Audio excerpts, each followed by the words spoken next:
terus, makanya merasa diri muda terus ya.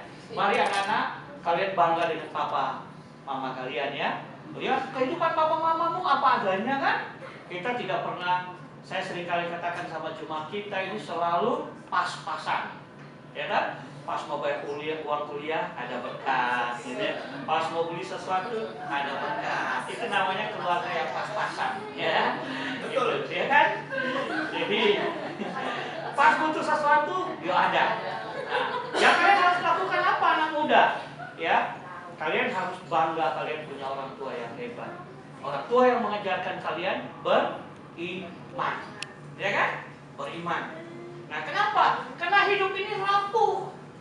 Apa yang akan terjadi dengan hidup kita? Kalau suatu waktu Tuhan melakukan sesuatu yang sangat-sangat kita tidak duga dalam kehidupan kita, apakah kita sudah siap?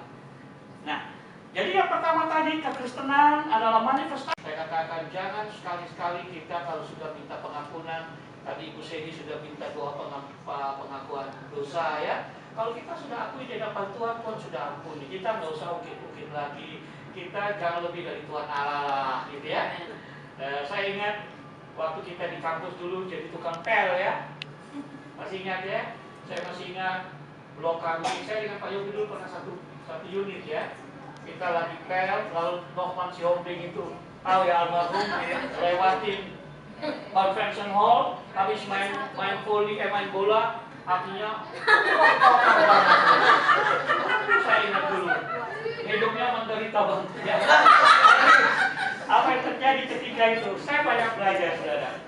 Saya kadang-kadang berpikir dengan kerja praktis kita itu ya, ternyata Tuhan Allah itu sama seperti tukang pel ya. Dia sudah hapus dosa kita, putih bersih kan gitu ya. Lalu besok kita pakai sandal lumpur itu aja. Tapi Tuhan Allah dia pel lagi dengan darah kesucian loh, bukan air loh. Dengan darahnya dia pel lagi. Besok kayak mono lagi, saudara. Waduh, Tuhan Allah itu luar biasa. Nah, Tuhan Allah aja kalau dia pel bersih tenanan, saudara ya.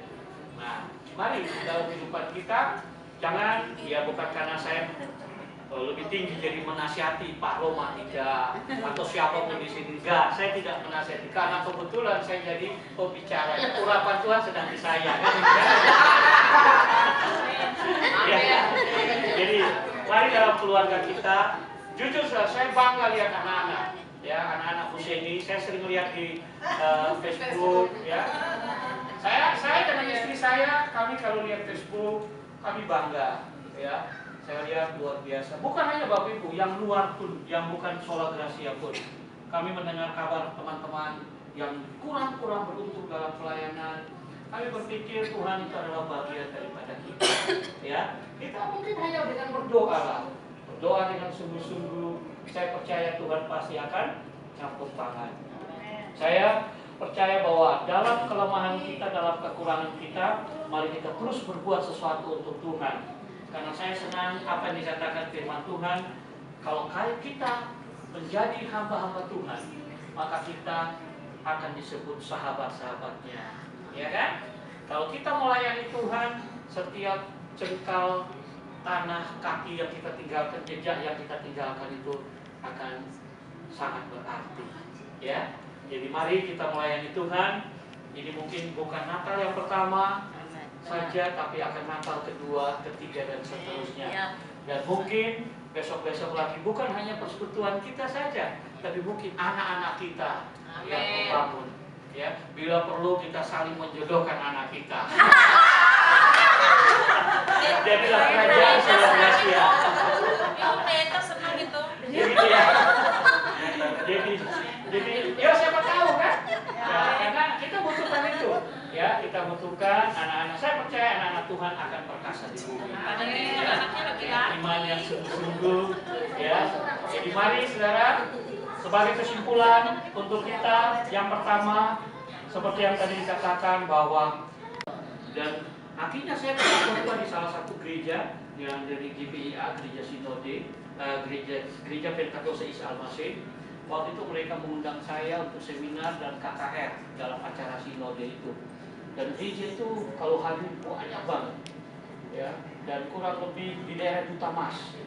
ya, kurang lebih hampir 7 ribuan orang hadir. Dan saya khotbah selama seminggu itu saya khotbah 18 kali dalam seminggu. Dan saya merasakan, wah ternyata doa cita-cita saya terkabul juga, saudara. Ya, jadi saya tetap ingin kalau berkhotbah itu di hadapan ribuan orang tuh piye gitu ya. Karena saya biasa di hutan, sekolah saya itu makanya disebut alas